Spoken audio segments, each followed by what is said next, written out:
Welcome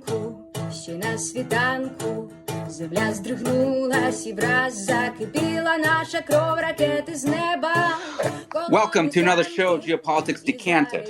It is Sunday, June 19th. We're back discussing the war in Ukraine after a brief hiatus. That music you just heard was the Ukrainian interpretation of Bella Ciao, the famous World War II-era Italian anti-fascist song, with lyrics, of course, adapted for the current era and the Russian invasion of Ukraine. I'm Dmitry Alperovich, chairman of Silverado Policy Accelerator, a geopolitics think tank in Washington, D.C., and I'm once again joined by my friend Michael Kaufman, one of the premier experts on the Russian military and a research program director in the Russia Studies program at the Center for Naval Analysis. And I hope all the dads listening out there have had a great Father's Day. So, Mike, let's jump in.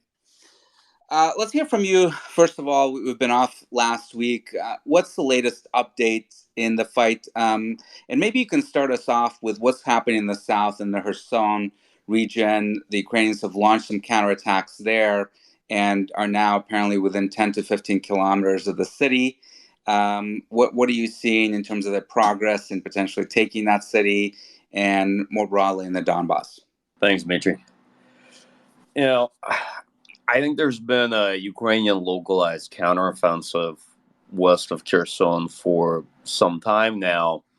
Initially, it sort of fizzled out, and they've sort of renewed it along several points, running the entire line of contact. Russian forces have basically set up a large cordon around Kherson, west of the river, and they've been digging in. They've been setting up multiple lines of defenses over the past month. So even though, if you remember, much early on, we were discussing what were likely places for Ukrainian counterattack, and I suggested Kherson just because the density of forces there made it relatively very advantageous, and the Russian position wasn't very good west of the river. I think that Ukrainian gains are probably going to be pretty incremental. Yes, they're getting closer to the city, but they didn't start that very far off at that line of contact. Anyway, I think it's going to be a hard fight.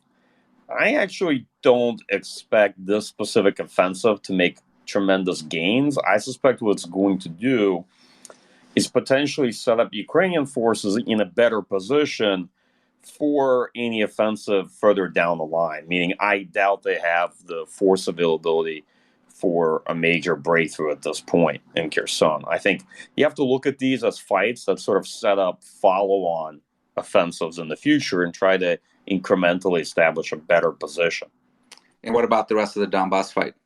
The Donbas fight is, it's kind of a slow-paced war of attrition, right? You have both forces eating away at each other. Russian units are trying to capture Severodonetsk. It's a flowing battle for the city.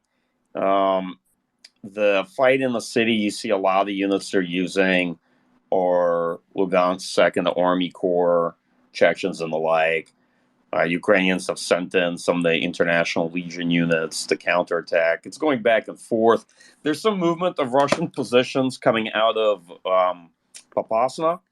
The highway to that pocket, I think, is still open, but somewhat contested. I think my impression is that the bridges to Severodonetsk have now been cut.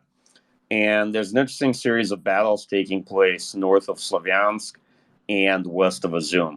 The truth is, it's kind of hard to tell the extent to which progress is being made, because in the war of attrition, there's a lot of casualties being inflicted, but you're not seeing tremendous amount of territory shifting hands, right? If this was a war characterized by maneuver, you would be seeing breakouts, you would be seeing reserves being thrown in to exploit an advance, to try to turn a flank.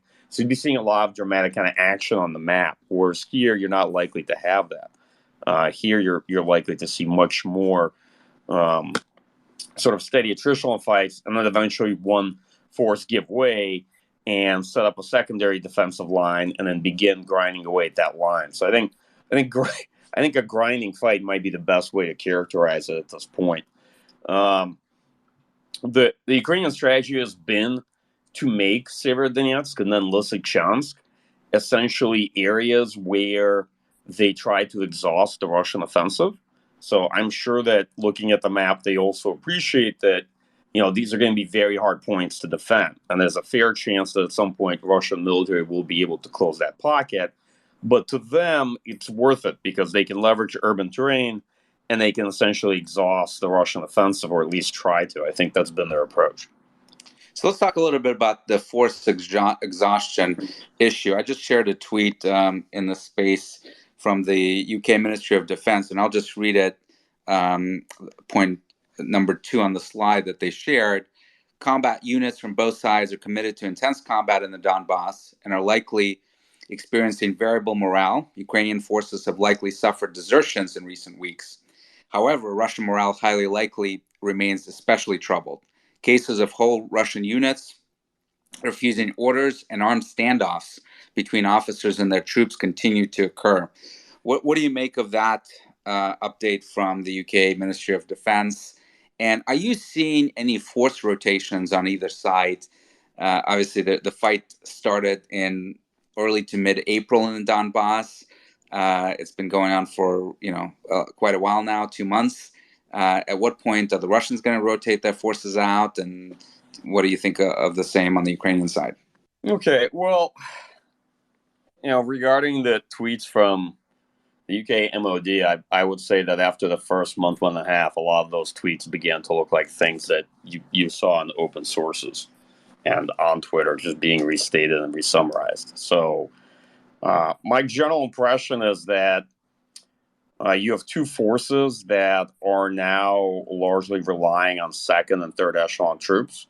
You have a lot of units that have been mobilized by both sides, so you see an increasing share of fighters from Lugansk and Donetsk who are people that were mobilized and thrown into these units on the Russian side. You also see stronger dependence on reservists, some of whom have signed contracts. And on the Ukrainian side, you see much heavier use of the TDF, the Territorial Defense Forces, who have very little training, not very high morale from what it looks like in a lot of areas, and not great equipment. So both sides are now have lost some of their best units, best infantry, best equipment. And as the fight grinds on, they're essentially using units with much lower morale. And that's why we're not seeing much in the way of maneuver warfare, because the forces aren't there to be able to do it. And that's why you're not going to see probably the Russian military make tremendous gains or have breakthroughs, nor are you likely to see the Ukrainian military achieve the same. You're going to see seesawing battles. This is what's also been happening north of Kharkiv. You didn't ask me about that, but Ukrainians had looked like they were pulling up well towards the border, and then Russian forces counterattacked and pushed them back, and then Ukrainian forces counterattacked again, right? So there's been a series of battles up north of Kharkiv that people don't focus on, but essentially you still see, even in areas like that, a real challenge for Ukrainian forces in driving Russian units back, that's driving artillery out of range of the city. What else can I add to this tweet? Sorry, it's a bit late in the evening on a Sunday. No worries. Let me ask you about artillery. You've been quite early on saying that this war from the start has been a war of artillery. And the Russians, of course, have an enormous advantage in fires and multiple launch rocket systems, howitzers, and the rest vis-a-vis the Ukrainians. Is there, obviously we're starting to see some of the military aid starting to flow in from the West, the Caesars from the French, the HIMARS are going to arrive from the U.S. as well. U.S. howitzers are coming into the battlefield. Do you think they're coming in numbers and at speed to make a difference and to try to push the Russians back? Or is it too little too late? Okay, great question. By the way, I remember the latter part of which you asked me before, which is on rotation. So Russian forces are, from the looks of it, trying to rotate officers back, but we should have a separate conversation about how the Russian military is trying to extend its staying power in the battlefield by forming reserve battalions, and what does that mean long term? Because it's quite true that neither side really has the manpower availability to cycle units out. That is, Russia does not have units to replace these forces on the line with, to rotate them out. And I think Ukraine has similar issues, although I know less about, consistently less about the state of Ukrainian forces, although in the last month we discovered, I think, much more about what's going on in the Ukrainian military than we knew previously. Your question on artillery. So, yeah, there are two big issues. Obviously, Russian military has a tremendous advantage in fires, artillery fires, and also use of air power, which you're seeing increasingly more in this fight. More importantly, they have the ammunition, right? And Ukrainians don't. Ukrainians are very low on ammunition for most types of Soviet artillery. It feels like they're out of ammo for probably a lot of Soviet MLRS, and they're being pretty frank and blunt about it. So it's not, I don't think it's very much a secret at this stage. They need to essentially switch on to Western-made systems that have NATO standard ammunition. I think actually they're being given quite a bit of artillery. If you look at what they've gotten from Norwegians, from the French, from others, and including all the M777s from us, those early efforts to transition them show probably the way or how you need to train up their forces. There are growing pains, right? Learning how to fire artillery isn't nearly as hard as learning how to maintain those systems and service them. And there are issues with folks reporting, working on I think from the front lines, reporting there where Ukrainian crews were firing artillery, and you can see they were having a host of issues, from cycling crews that are trained with those that aren't trained, to all sorts of minor kind of growing pains in making this big transition. It is very hard for a military that has one type of systems, one type of munitions, to make a transition on a large scale to a totally different standard of systems, right? Made by a different set of countries. And imagine trying to do this in the middle of a large war, Dmitry. So this is no easy feat. So from my point of view, are they getting enough? Yeah, probably so. I think they're training on a lot more systems, right? The second point is that, yeah, we're probably trying to figure out, there's a lot I don't know here, but I suspect we're trying to figure out what's the best way to train Ukrainian forces quickly on these, but also train them in such a way that they're going to be able to maintain the systems. And, a week after being deployed onto the battlefield, they won't have to be yanked back. Because, there's no service depot for HIMARS in the Donbas or for M777s, right? So folks have to understand that if something breaks down there, you have to be dragging it pretty far back for it to get fixed somewhere in the West and then sent again to the front line. So are they getting it fast enough for this phase of the war? No, I don't think so. I think they're probably going to get enough artillery systems to be able to stem maybe any major gains by the Russian military, but more than likely it's going to set them up for a counteroffensive if they want to conduct one some months down the line. I think that in this current period, this is the more dangerous phase for Ukrainian forces because they're dealing with exhaustion, they're dealing with attrition, they're low on ammunition in a number of areas, and they're just making the transition to Western artillery.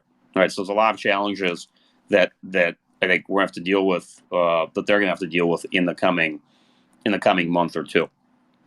Speaking of aid, we've heard a lot maybe a month or two ago about Switchblades, how we're sending Switchblades to Ukraine, but then we actually haven't seen a lot of evidence of their use on the battlefield. Is that truly the case? Is there a problem with the Switchblades? Maybe the Ukrainians aren't trained for it, or they're not being very effective in this current state of the fight? Yeah, so there's lots of systems like that where people get excited about them, and it turns out that not only are they not game changers, you don't really see them make much of a difference on the battlefield or units using them. And it happens all the time. That's why I always discourage people from getting excited over tactical kit. Like, the big significance of military assistance to Ukraine is that over time they'll have sufficient quantity of Western artillery, and they will have the munitions as well to be able to use it effectively. And that will make a difference over time. None of the individual artillery systems, when people get excited about the fact that they're more accurate, they're more that, and they start hyping it, that's not what's going to make the tremendous difference in general.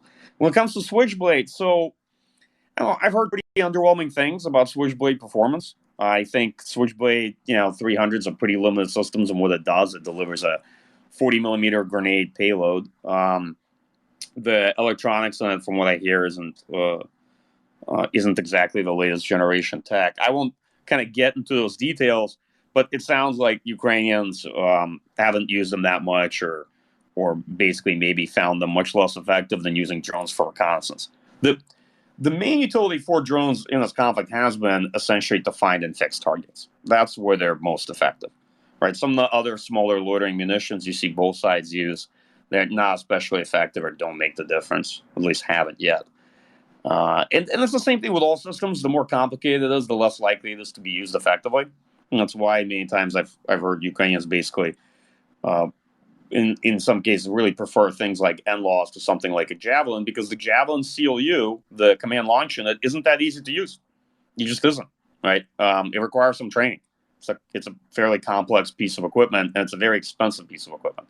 So a lot of times you'll see troops wanting to use something that's much simpler, and that effect is going to be felt even more as the war progresses, because as you lose your best troops, you increasingly have soldiers on the battlefield who have had very little training, very little basic training, no specialization of any kind, and they're going to want to use something that is effective and simple, and requires the least amount of support to employ.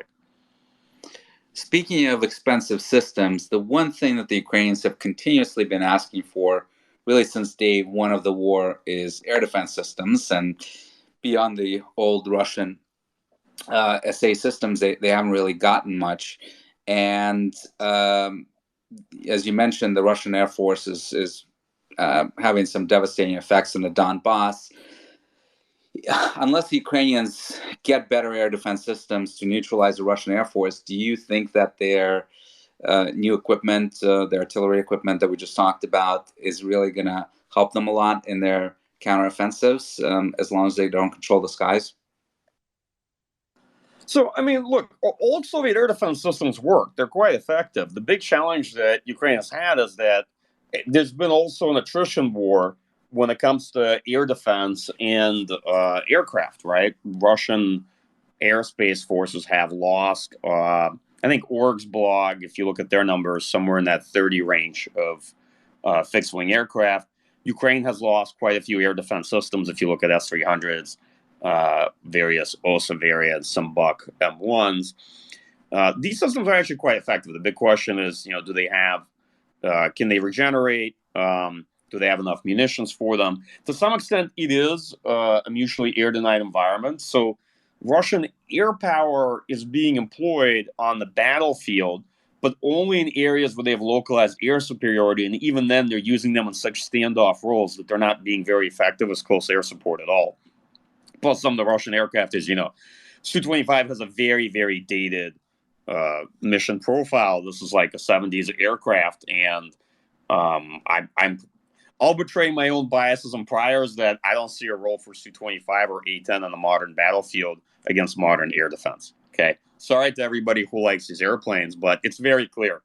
It's pretty clear from my point of view. If you look at the losses of airframes on both sides, that Su-25 should have been put out to pasture a long time ago.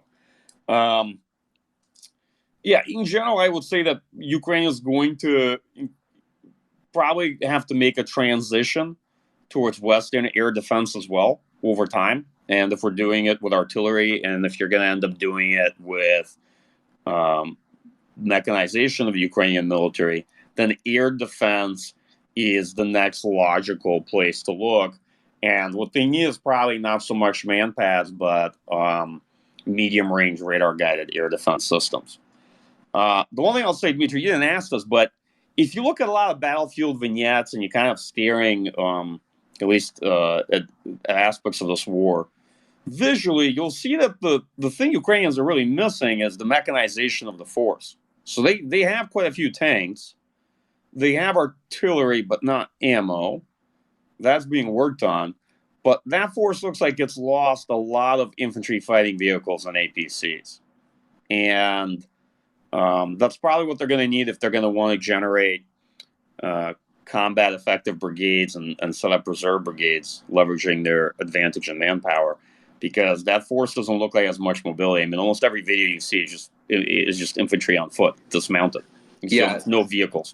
So one of the generals yesterday actually said, our friend Rob Lee retweeted this, that they've lost about 1,300 infantry fighting vehicles, 400 tanks, 700 artillery units, about 30 to 40% of overall equipment that they had before the war. Yeah, I'll put it this way. I think they've lost quite a bit, particularly when it comes to various types of infantry fighting vehicles, APCs. You just don't see any of the Ukrainian BTR mods much on the battlefield anymore. I will kind of try to balance that narrative, Dmitry, by saying that I think early on, the messaging and the narrative was a bit overly optimistic regarding Ukrainian success, right? Even though it was tremendous, and they certainly defied expectations. And now in the last month is become overly spun as being too pessimistic, and I don't really see the situation that way either. I think that Ukrainian forces are off in a bad way, but they don't appear to be near collapse from my point of view. I think their losses are quite significant, and the numbers that Zelensky and the Minister of Defense were given of something like 60 to 100 KIA per day sounded quite plausible to me. I've heard since then much higher numbers that don't sound plausible to me, to be perfectly honest. So the latest ones that they're saying is 200 KIA per day, which is just enormous numbers. Yeah, I'll be frank. I'm a little skeptical of that, but that's just one analyst opinion, and you take it for what it's worth, right? And the simple reason why is when you have when you have numbers being given out by officials, there's always kind of a reason for them. They either often overstate or understate certain numbers, and the reason why I'm skeptical is if you have very high figures on either side, they begin to set up like input-output problems because you're not seeing the things on the battlefield that would be suggestive of casualties at that rate necessarily. So it's one of those things where you kind of have to look to see if the outcomes you see in the war on the battlefield are actually reflective of what you think those casualties mean, broadly speaking. So I would say I think Ukrainian casualties are quite high. We've finally gotten a look at what's been happening to the Ukrainian side of the equation in terms of their force, and particularly the last 2 months of the war have taken a very significant toll on Ukrainian forces. That said, as difficult as their situation is, I don't think that Ukrainian forces are going to collapse in the Donbas. But that's just, as always, that's an estimate based on, at best, low to moderate confidence from my point of view, based on the limited information I have looking at the situation. Got it. There's a couple of other things I wanted to chat with you about. We've talked a lot about the economic impact here. The food crisis just keeps getting worse. The Ukrainian deputy agriculture minister just said on television that the Ukrainian harvest, not necessarily exports, but the harvest itself may decline to just 60 million tons, or about 43% decrease from last year. That's of grain and oilseeds. And so far, the Ukrainians have exported just 4 million tons since the start of the war about 4 months ago. Their monthly exports before the war were 5 to 6 million tons. So just a precipitous drop both in exports, obviously, because of the blockade, but also the harvest decline due to the war in the occupation of the territories. And at the same time, the Russians are bragging that the stolen grain from the Kherson region is going to contribute to a record harvest for Russia in 2022. One question I have is that there's been a lot of discussions between Erdogan in Turkey and Putin about reopening the ports, or at least for the Russians to allow exports. And the Russians have, we don't know if they're disingenuous on this or not, but they've at least expressed willingness to look at that. But of course, the ports are mined. They're mined by the Ukrainians. They were mined at the start of the war to prevent the Russians from doing amphibious assaults on the port of Odessa. If the Ukrainians were to make a decision, and obviously they haven't made that decision yet, but if they were to make that decision to demine the ports because they would believe that the risk of an invasion of Odessa has now diminished considerably, or because they would believe the Russian assurances for whatever reason, how long do you think it would take? And do the Ukrainians actually have the capacity to demine it themselves? Yeah, I'm not sure on what Ukrainian capacity is to demine it. I suspect the answer to that is probably no, but Russians could demine it. I don't think that the mines that are put down that Ukraine had are particularly sophisticated. They probably put down older anchor mines. Um, the question about this sort of negotiations between Russia and Turkey, I can't tell if that's serious, Dmitry, or if Russians are just playing games. Like if they're just stalling Yeah, because it's quite possible they don't want to be blamed for the food crisis around the world, right? So they're trying to push the blame back on the Ukrainians. yeah, and also they might be negotiating in order to create a sense that there is a potential diplomatic solution, so that some of the other proposals they see on the table, for example, for NATO or for a military coalition to try to open up a corridor to Odessa, maybe that they don't get traction, right? Like trying to present the notion that there could be a political resolution to this.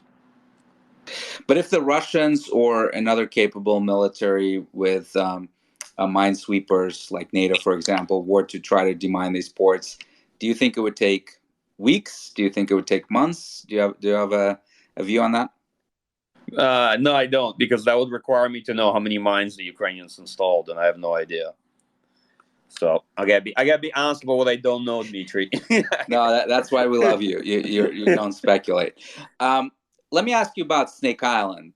We haven't heard much about it for about a month now. The Ukrainians have tried to dislodge the Russians with some TB2 strikes. The Russians have reinforced their positions on there. Why aren't we hearing more about it? Have the Ukrainians given up on trying to get the Russians out? Yeah, so you remember a while ago there was that one weekend where Ukrainians had good successes striking Russian forces, and Russians were trying to get more units onto Snake Island. The Russian position on Snake Island has been significantly reinforced. They have a lot more air defenses there. Snake Island's a tiny rock, to be honest. So, from my point of view, it's a significant position because it's along this key maritime route. But the Russian military is going to have a hard time sustaining forces there. And the reason why is fairly straightforward. If you saw that Ukrainian anti ship missile strike against the Russian rescue tug just a few days ago, it's going to be challenging for Russia to maintain that position over time. But we'll see. And that was a harpoon strike, right? Anti-ship missile strike. I mean, that's what the official claims were. So that's what I basically saw folks claim, and my sense is if that's a harpoon strike, maybe it's that Danish system that Ukraine supposedly received, because that's the main one that has onshore harpoon strike capability, right? Versus air and sea platforms. yeah. So supposedly the Danes promised to give them a Block 2 harpoon coastal defense cruise missile battery, right? And so my best guess is that that's what we saw. They fired 2 missiles at that tug. I suspect their harpoons are not Neptunes, because I don't, from what it looks like, Ukraine's basically making Neptunes artisanally, if at all, and so they probably would be a lot more sparing. But that's just my personal guess. I'm figuring that they've got some number of harpoons now that they're able to use, and the challenge for the Russian military will be, well, how to supply and reinforce Snake Island, either by air via helicopters or via ships. And if Ukrainians are going to begin interdicting that route, it's going to be more challenging for Russia to maintain its position on Snake Island. But you could end up with a contested or mutually denied operating environment in the northwest part of the Black Sea, which doesn't resolve the issue of the blockade at all, but it also makes it much more challenging for the Russian military to try to maintain a close-in blockade or to maintain that position on Snake Island. Which, by the way, I'll just add, if Ukrainians get any kind of long-range surface-to-surface capability, probably one of the first things they're going to go after is Russian troops on Snake Island, because there's nowhere to hide on that rock. Yep, that makes sense. How much attention do we need to be paying to Transnistria and that whole Moldova border? Occasionally, it comes up in the press and commentary that the Russians are trying to stir up trouble there. Do you think that's a concern at all, or what's your view on that? I mean, I don't see it as very significant, but that could be my own lack of attention or kind of bias looking at the situation. I don't see what Russia can really do there. I don't see what capacity they have to substantially change the position. If anything, it's going to create trouble for them and their own units garrisoned in Transnistria. So I doubt we're gonna see much there. So they don't have significant forces there, right? No, oh no, they have some storage, and they have very light infantry with basically the oldest equipment you can find in the Russian military. It's you're going to barely get a maneuver battalion or maybe two out of it, and it's going to be very light. There's not much there that's significant. So, just to be clear to folks, that is not a force that's really going to invade anything. Makes sense. Do you see a natural stalling for Russia at this point in the near future, or is it still unknowable? Sorry, what's the natural stall?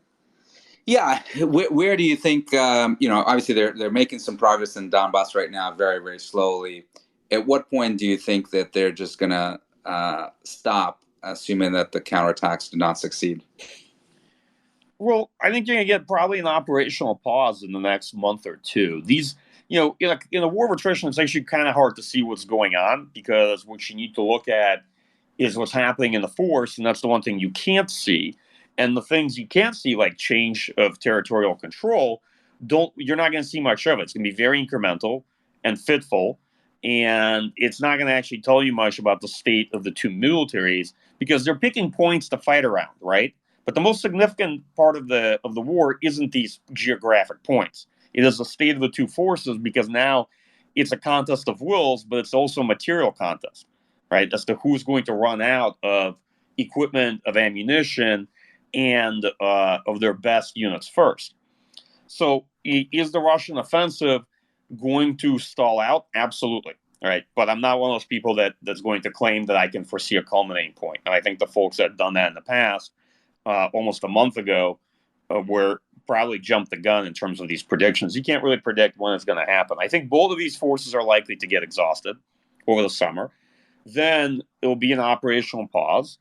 A lot of people will want to declare it kind of a stalemate, and then there'll likely be some optimism and folks assuming that it's going to move into a frozen conflict, which it is not. And then you may see a Ukrainian counteroffensive if they get substantial amount of equipment from Western countries some months down the line. I think the best way to break down the situation is that Russia has an advantage in the local military balance, right, in the Donbas. Okay. Ukraine has an overall advantage given availability of manpower, right, and extensive Western support. But that kind of overall advantage, if you look over into the long term, is highly conditional, right? It is contingent on them getting substantial military aid that is consistent from the United States and from other countries, which we're kind of assuming, but you don't know how that's going to play out over the coming 6 months to a year. And then what we've probably found out in the last several weeks is, what does this war look like in the more near to medium term, right? Which is, what is the state of the two forces, and what are the prospects for a quicker kind of Ukrainian counteroffensive once the Russian military is done with their attempts, or at least not done, but at least exhausted in their attempts to take the Donbas? And the answer to that is not very good, right? So the interim doesn't look great, and it looks like it's going to be a difficult period. There's some assessments that the Russians are firing up to 50, maybe even 60,000 shells and rockets in Ukraine right now. At what point do they start running out of ammunition? You talked about how the Ukrainians have already run out of the 152 millimeter shells, and that's why they need to switch to the NATO systems. But that is an enormous amount of shells to expand, even for Russians, right? Yeah, I don't think that's true. Just those numbers don't add up. Just like some of the casualty numbers, they're not plausible. The numbers that you hear, because it won't check out. So I think a fair estimate is that Ukrainians, as they themselves stated, are using probably around 5,000 to 6,000 shells per day of most likely what they have left, which is 152, maybe, and 122. And that the Russian military is probably using somewhere around 2 to 3 times that amount daily. So I think a fair number for them. So not 10 times. No, I think a fair number for them. Just my own, like, if you're asking what's written on the back of my envelope, those rough numbers, it would be maybe something around 15,000 rounds for them. 15, not 50. Okay? Because 50 is just completely unsustainable. So at what point does the Russian military run out of artillery shells? That is a great question, because their supply is not infinite. I'm actually, to some extent, surprised that they are not rationing. I would say that, if in many areas we may have overestimated Russian military capability, one area where we may have actually been underestimated them is the extent of their ammunition supply. Because, just to be frank, if this was kind of like a high-end fight contingency between Russia and NATO, the Russian military 100 days in with intensive use of artillery apparently would still have ammunition to keep going for some time. And that's significant. And remember, Russia has the production capacity to produce more artillery shells. It's not going to be commensurate with what is used on the battlefield. Often you have battlefield exchanges that in a week or 2 or 3 weeks use up what is a country's production capacity for months or even a year. But more than likely, the Russian defense industry is now pulling many shifts, making artillery shells and things like that. As I suspect they've mobilized defense production for artillery munitions months ago.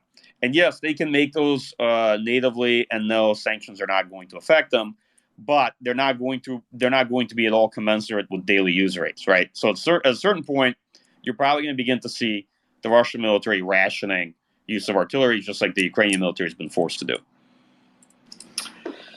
So let's go back. You sort of teased this earlier in the discussion, but force rotation and how the Russians in particular are trying to compensate for their forces right now, and for the losses, I should say, in the Donbas.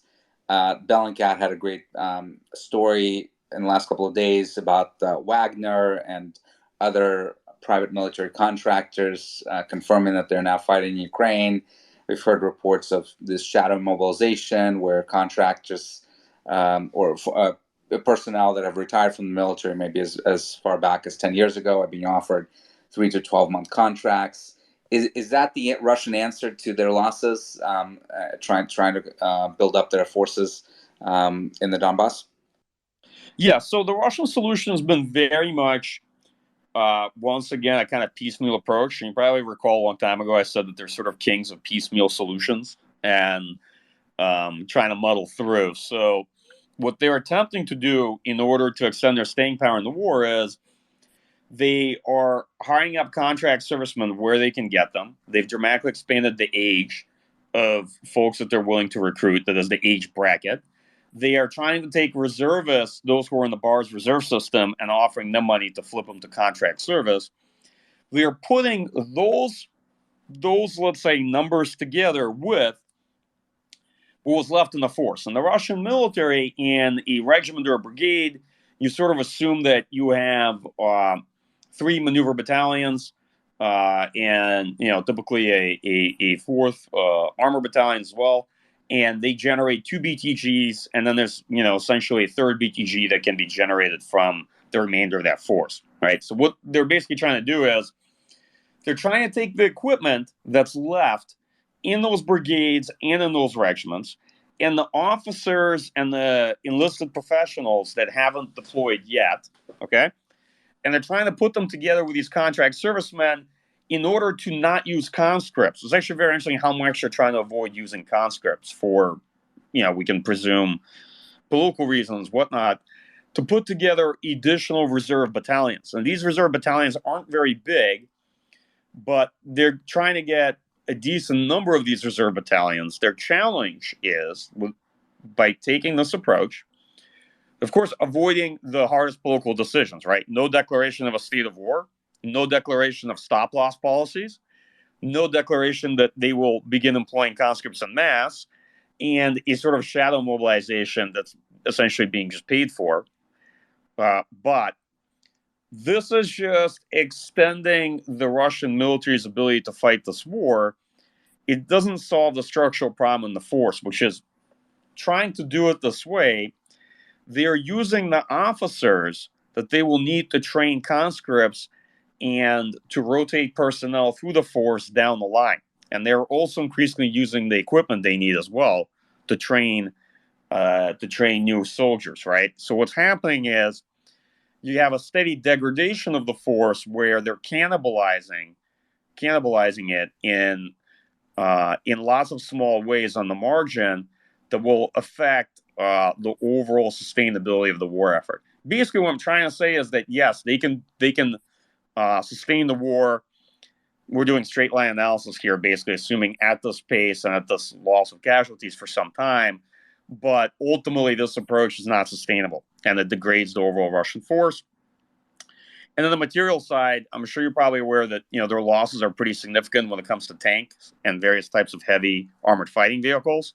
So that's why you see them yanking T-80 BVs from storage, which I think they have quite a few of, and T-62Ms that they're giving to the LPR, DPR guys, the various mobilized units from Donetsk and Lugansk Oblast, which T-62Ms are slated in the Russian military for reservists. They began trying to set that up, I think, almost 5 years ago. Back in 2018, you began seeing T-62Ms. And they have thousands of these, right? So they're not in danger of running out of them anytime soon. So they do, and I think they have quite a few T-80s as well, and they're not in danger of running out of late Soviet generation MBTs. Where they are in danger, though, and that's become very clear looking at the reserve battalions they're bringing in, is they've lost too many infantry fighting vehicles, and they clearly don't have a lot of BMP-2s in storage. And I can tell you how I know that, because most of the new units are fighting on BMP-1s and MTLBs. What does that tell you, Dmitry? They don't have any. That's right.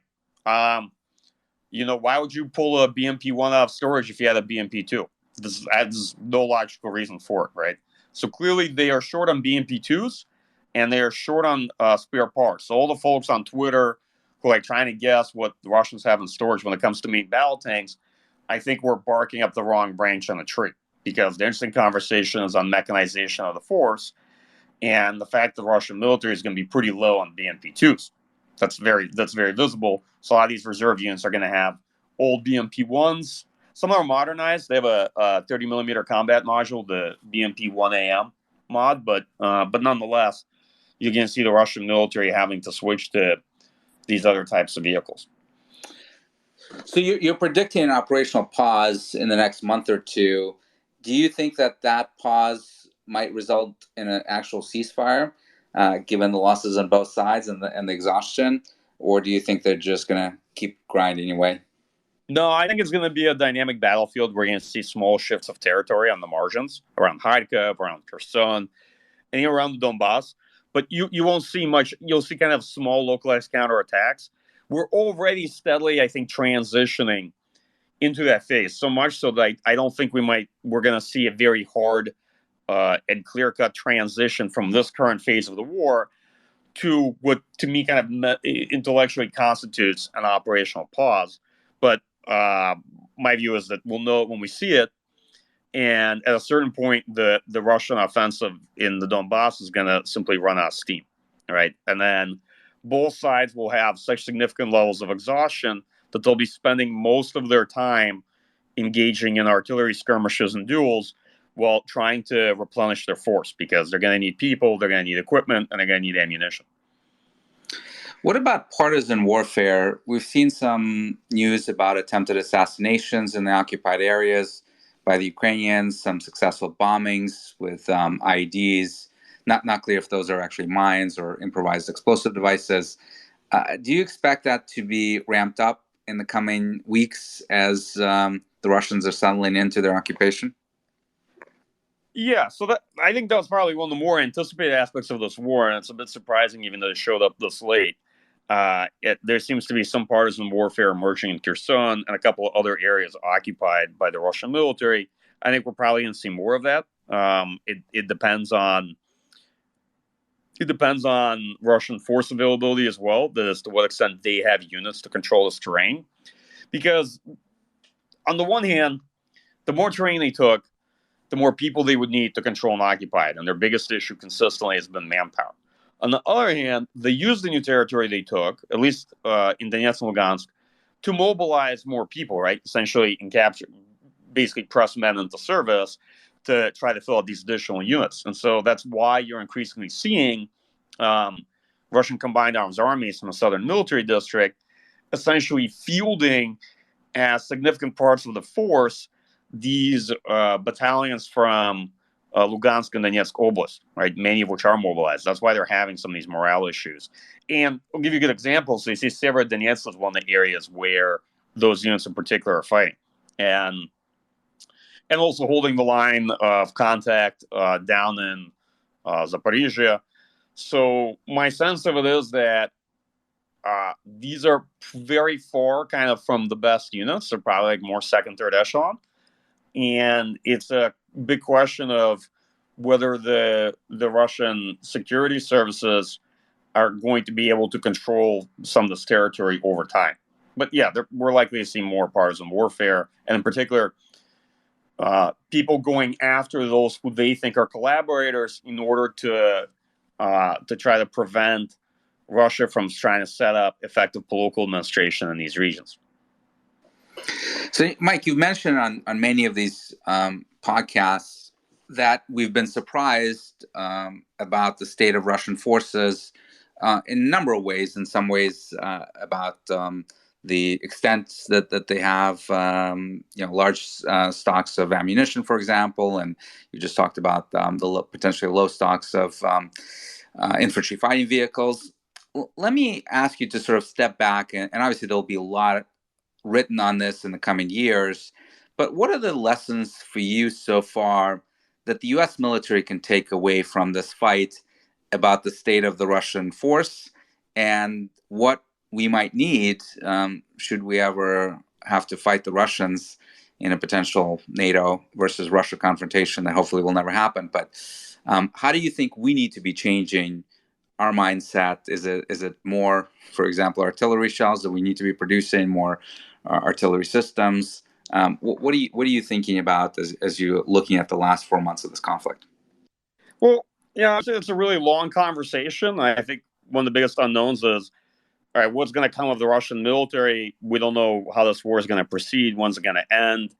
I definitely think that eventually, whatever happens, Russia will rebuild its military. It always does. May not rebuild it to look like it did before. May rebuild it into something else. So to me, probably the good takeaways are to focus on lessons that aren't conditioned on those things that we can't necessarily foresee. I think it's important not to take away from this the lesson of the Russian military did so poorly in the early phase in Ukraine, so NATO would have easily won no matter the scenario, the circumstance with Russia. That is just not how war works at all. I'm sorry. It's very context dependent, and the scenario and the conditions really matter. And often folks try to generalize from one particular situation to another. But there's no such thing as a sort of U.S. is number one military and China 2 and Russia's 3. It depends on the scenario and what's being fought over and so on and so forth. So putting that spiel aside, which I know you've heard from me before, but probably not everybody who's tuning in right now has heard me say that. I think to me the big lessons are just for us when we think about sustained conventional warfare or the prospect of a great power war. This teaches something that I've been harping on for quite some time, which is we often focus on the operational warfighting problem, right? Which is a particular scenario. You do a lot of the force planning based around it. You assume a fight that lasts X period. There's a culminating point and whatnot. But that's not how wars go at all. Wars very often come down to attrition. The war doesn't stop when the operational scenario is resolved, right? Like win, lose, or draw, whatever happens, the war goes on. Then your best forces are expended. All the advanced weapons you have might be gone by the end of the first month. You've used them up. And you really have to think about what a grinding conflict could look like, because, look, for all its challenges and all the problems they had in terms of lack of performance, if you look at the Russian military and you look at the Ukrainian military too, what you see are two forces that have probably sustained, let's say, somewhere on the order of over 10,000 killed in action and maybe over 50,000 total casualties in a span of a few months. And they're both still on the field, and neither one has collapsed. You don't see major routes. You don't see major surrenders. You see those casualties forcing both sides into more of an attrition war. But there's an important story here. There's a story here about the importance of looking at replaceability of equipment, at defense sectors, at capacity to produce, at ammunition stores, and about how would you think and intellectually approach the prospect of a large conventional war, right? Which goes on. It has different phases. That is often wars like this start off with a rapid maneuver phase and high casualties, and then settle down into this. This is why if I showed you the opening of World War One, it looks very differently from how World War One proceeded. But most people don't remember the opening of World War One, sort of the Battle of Frontiers or the First Battle of the Marne, which was very bloody and actually had a tremendous amount of maneuver warfare. And it was the exhaustion and attrition from those fights that then led to what's seen as more iconically representative of that conflict, that is trench warfare and artillery battles. Okay, this is unfortunate. I could just keep going and going on the subject. But I think there's a tremendous amount here to learn. What I'm really worried about, as always, Dmitry, is that we'll take the wrong lessons. A lot of folks are looking for validating lessons in this war. Particularly in my defense establishment. And what they're not looking at is they're not asking themselves the hard questions of, could things like this be happening to us? What would we look like in an opposed river crossing, for example? There's a lot of things that tactically the U.S. military does a lot better. But putting that aside, there are a lot of challenges and things that the Russian military has faced that our military could face on the modern battlefield, right? An extent of losses, an extent of determination, and a degree of attrition that simply hasn't been seen, in the last 30 years in conflicts that we've been involved in. Okay, I don't want to get ranty here, but that's... No, that's a perfect endpoint. Thank you again for sharing your incredible insights with us. You have one of the best views and analytical powers of this of anyone in this conflict that's been analyzing this conflict. So it is much, much appreciated. Thanks again for joining us tonight, and we'll talk to you soon. Take care. Yeah, thanks for having me back. І скоро зовсім русні не буде, а буде мир на всій землі.